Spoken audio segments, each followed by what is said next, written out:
एक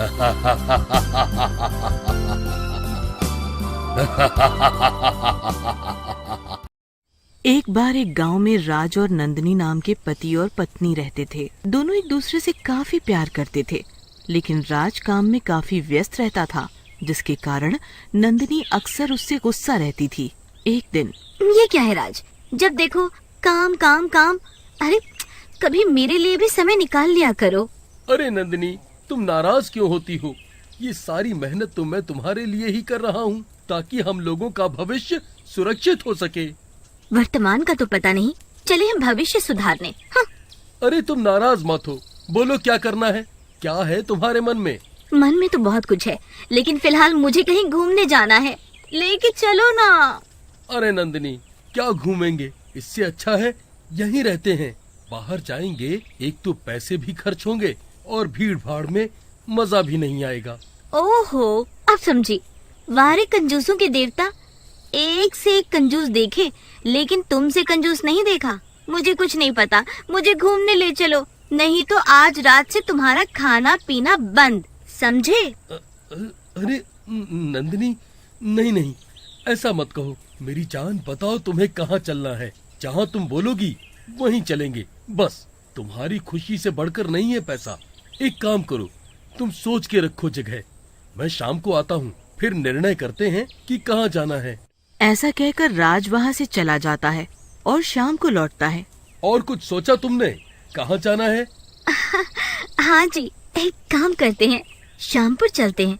वहाँ पर काफी घूमने फिरने की जगह है और ठहरने के लिए काफी होटल भी है। मजा आएगा। अरे वाह, तुम दिमाग तो काफी अच्छा लगा लेती हो घूमने फिरने में। चलो कल सुबह ही निकलते हैं। अगले दिन सुबह दोनों शामपुर जाने के लिए निकल पड़ते हैं। काफी देर गाड़ी चलाने के बाद राज नंदिनी से बोलता है, ओए गड्डी जांदी अच्छा लांगा मार दी, मैनू याद ना आए मेरे यार दी, क्योंकि वो तो मेरे साथ है। हो, सड्डू महाराज बहुत खुश हो रहे हो। वैसे तो मुंह बना रहता है तुम्हारा। अरे नंदिनी, मैं काफी थक गया हूँ। क्या तुम्हें भी भूख लगी है? क्यों ना कुछ खा ले? हाँ जी, भूख तो काफी लगी है। चलो सामने एक दुकान है, कुछ खा लेते हैं। हाँ चलो। दोनों गाड़ी रोककर दुकान में जाते हैं। दुकान में एक बूढ़ा बैठा होता है, जो देखने में काफी भयावा दिखता है। नंदिनी उसे देखकर डर जाती है और राज से बोलती है, क्यों न चले यहाँ से, ये दुकान ठीक नहीं लग रही, और देखो ना बूढ़ा भी कितना डरावना है। वैसे तो तुम बहुत बहादुर बनती हो और एक बूढ़े से डर गई। अरे डरने की बात नहीं है, मैं बात करता हूँ इससे। अरे बाबा, ये शामपुर यहाँ से कितना और दूर है? हम तो काफी समय से चले जा रहे हैं, लेकिन आ नहीं रहा। क्या कहा? शामपुर? अरे क्यों वहाँ क्यों जाना है? वहाँ तो जाना मना है, मत जाओ। अरे बाबा, आप इतना क्यों डर रहे हो? अरे बेटा, वहाँ सुना है, वहाँ पे भूतों और चुड़ैलों का साया है। भूत वहाँ लोगों को मार के उनका मांस खा जाते हैं। भूत? अरे बाबा, आप भी इस उम्र में भूतों पे विश्वास करते हैं? अरे भूत कुछ नहीं होता। अरे बेटा, मेरा काम था बताना, अब तुम्हें नहीं सुनना तो मत सुनो। उसके बाद नंदिनी और राज वहाँ से चले जाते हैं, लेकिन उनकी बातों से नंदिनी काफी डर जाती है। वो राज से कहती है, अरे राज, क्यों न वापस चले? उस बूढ़े की बात कुछ ठीक नहीं लग रही थी और वो काफी डरावना सा था। अरे नंदिनी, तुम भी कितना डरती हो? कुछ नहीं होता, खाली बैठा था टाइम पास करने के लिए, फालतू की स्टोरी सुनाने लगा। लेकिन वो राज, वो देखो सामने क्या है। अरे मर गई रे, ये तो चुड़ैल है। लेकिन वो चुड़ैल राज को नहीं दिखती और राज उसके ऊपर से गाड़ी चढ़ा देता है। तभी उनकी गाड़ी का टायर फट जाता है और उनकी कार बेकाबू होकर एक पेड़ से टकरा जाती है। धत तेरे की, इस गाड़ी को अभी ही पंचर होना था। अरे राज, गाड़ी तो पंचर हो गई है, अब हम क्या करेंगे? अरे तुम डरो मत, मैं अभी मैकेनिक ढूंढ के लाता हूँ। ठीक है जाओ, लेकिन जल्दी आना। उसके बाद राज वहाँ से चला जाता है और नंदिनी गाड़ी में बैठ जाती है। तभी वहाँ पे वही बूढ़ा जो उन्हें दुकान में मिला था वापस आ जाता है और गाड़ी का दरवाजा जोर से बजाता है और नंदिनी गाड़ी के अंदर से ही पूछती है, अरे तुम तो वही हो ना जो हमें उस दुकान में मिले थे? तुम हमारा पीछा क्यों कर रहे थे? नहीं नहीं, मैं तुम्हारा पीछा नहीं कर रहा था। मैंने कहा था ना कि श्यामनगर मत जाओ, लेकिन तुम नहीं माने। अब भुगतो।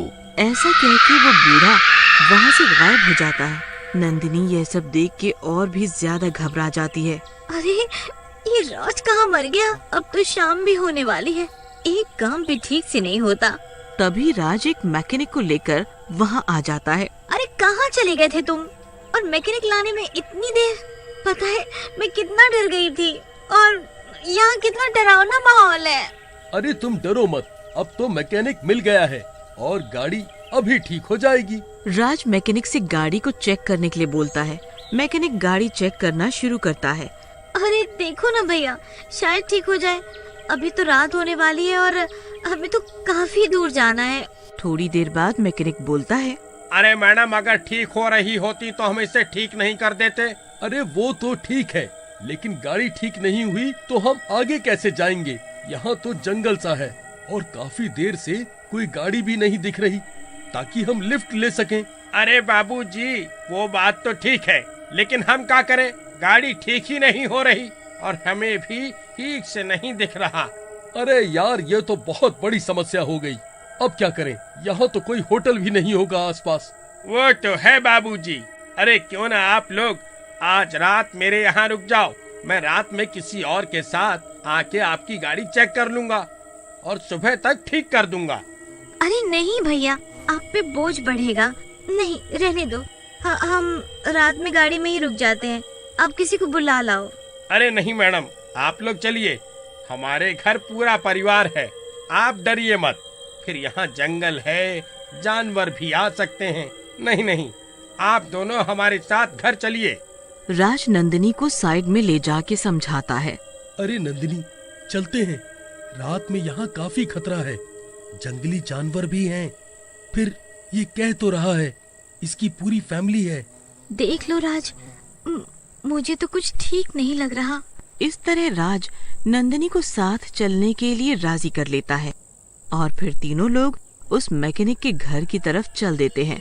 रास्ते में नंदिनी मैकेनिक से, अरे भैया, एक बात तो बताओ, आप इस जंगल में अकेले रहते हो, आपको डर नहीं लगता? अरे मैडम, डर कैसा? हमारे से क्या लूट के ले जाएगा कोई? फिर तीनों चलते हुए मैकेनिक के घर पहुंच जाते हैं। आप लोग बाहर रुकिए, हम अपनी बीवी को रोटी के लिए बोल के आते हैं और आप लोगों के ठहरने की व्यवस्था भी करते हैं। अरे राज, तुम्हें कुछ अजीब सा नहीं लग रहा? ये मैकेनिक, ये जंगल और इस जंगल में इसका अकेले रहना? हाँ, बात तो तुम्हारी ठीक है, लेकिन अभी हम कर भी क्या सकते हैं? गाड़ी भी खराब है और रात भी हो चुकी है। तभी मैकेनिक वापस आता है और राज और नंदिनी को अंदर चलने के लिए कहता है। अंदर मैकेनिक की बीवी बैठी होती है, जो कि देखने में बहुत ही सुंदर होती है। आइए मैडम, बैठिए, बस रोटी तैयार है, आप लोग कुछ खा लीजिए और फिर आराम कर लीजिए। फिर राज और नंदिनी खाना खा लेते हैं और दूसरे कमरे में आराम करने चले जाते हैं। अरे राज, तुम मानो या ना मानो, कुछ तो गड़बड़ है। एक मैकेनिक की बीवी इतनी सुंदर, वो भी इस जंगल में अकेले हो ना हो, कुछ तो गड़बड़ है। अरे नंदिनी, तुम्हें तो हर बात पर शक होता है। तुम भी सीआईडी की तरह सोचने लगती हो। ऐसा कह के वो दोनों सोने चले जाते हैं, लेकिन नंदिनी को नींद नहीं आती। उसी रात नंदिनी को कुछ आवाजें आती है और वो बाहर जाके देखती है। उसकी डर के मारे चीख निकल जाती है, राज! अगर आप इसका अगला भाग देखना चाहते हैं तो तो कमेंट करके जरूर बताएं।